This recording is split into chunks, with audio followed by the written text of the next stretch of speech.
What makes our job very challenging is it's a game of inches. It's fighting for every little bit of space. Airplane interiors are a battleground among airlines. Who can make 15 hours straight in the air most comfortable, even if you're stuck in economy?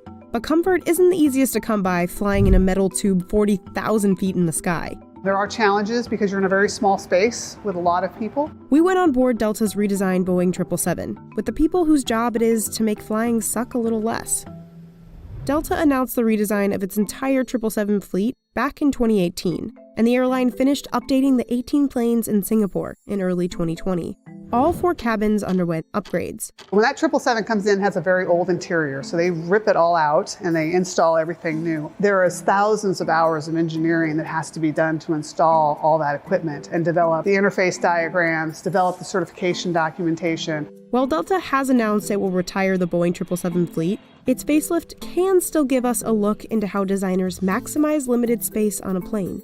This is Ashley. Ashley identifies what frustrates customers on board and comes up with possible solutions. So in product development, we have thought about every single inch of this aircraft, from the business class cabin to the size of the closets to the size of the lavatories. Then engineers like Alice figure out how to bring those ideas to life from this fancy lab in Atlanta. What we're trying to do is figure out, can we take that technologies and is it ready to be on an airplane with 281 passengers at 30,000 feet flying 400 miles an hour? And then if it is, what we do is we want to execute it as flawlessly as we possibly can. So what changes did designers make?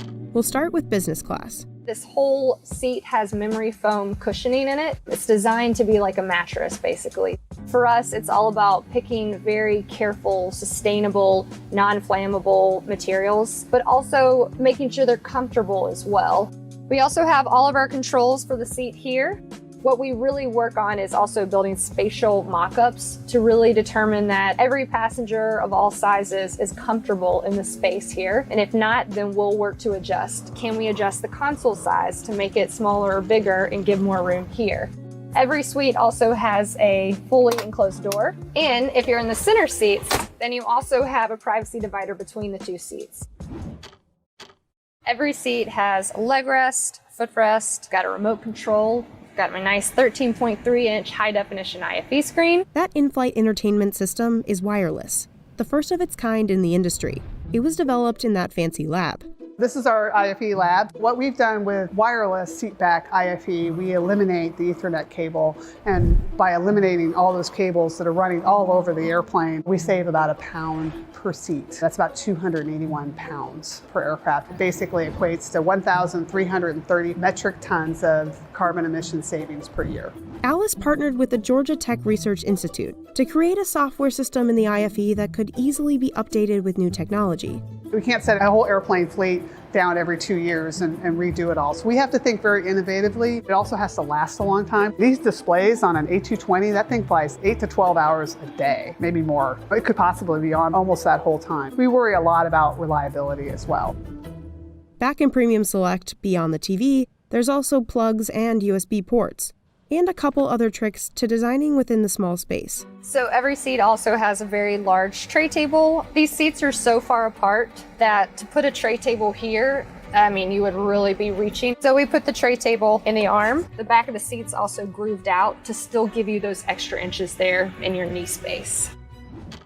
This is Delta's Comfort Plus cabin. We do want to create that open, airy cabin. Part of that also is just the way that the bins are designed, right? So they're still high enough up that you have lots of space and headroom, but they're big enough to be functional to hold all of our passengers' bags they're bringing on board. All of our passengers usually really care about storage. Probably fits maybe 6 rollerboards, but if I put 6 rollerboards in here, I'm not going to be able to close it. Delta came to us and said, hey, we have this problem. We spend a lot of money on back injuries to flight attendants. Can you guys think of some way to fix it? And so we were given the challenge to say, is there an easier, better way to be able to push up these bins? We partnered with a supplier in Germany to come up with this electromechanical device. The bin lift assist will actually click on when this weight reaches 45 pounds, and it will make the close force like I'm closing a bin with only 35 pounds inside. Engineers also had to make the bins durable. These bins are probably used 500 times a year by all our passengers. So that means just they take a beating. We have to really be careful about the materials that we put on board to make sure that they're reliable and robust and not breaking. This is really where we spend the most time. I think the hardest part of an economy seat is the inches. So the industry standard on a 777 aircraft is actually to put 10 seats wide. Instead of squeezing in a 10th seat in each row, we maintain 9. Everyone hates getting that middle seat on a long haul flight. So instead of having 2 middle seats here in the center, we only have 1. It's also about giving passengers things to do at their seats while they're on such a long flight. In the event that the passenger in front of me wants to sleep and they recline their seat, then my screen here tilts so that I can get a better viewing angle regardless of what the passenger in front of me is doing. But the design details extend beyond just the seats and into the whole plane.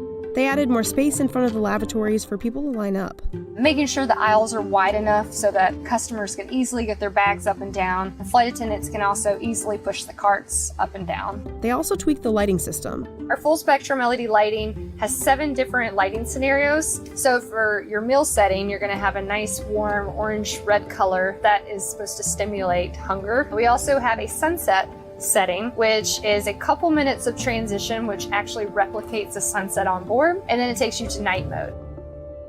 As a designer, I've sat in these seats, I've flown all over the world. I want to know what the experience is like, and I want to know the customer pain points, mainly because I've experienced them, but it's also my job to try to ease those pain points.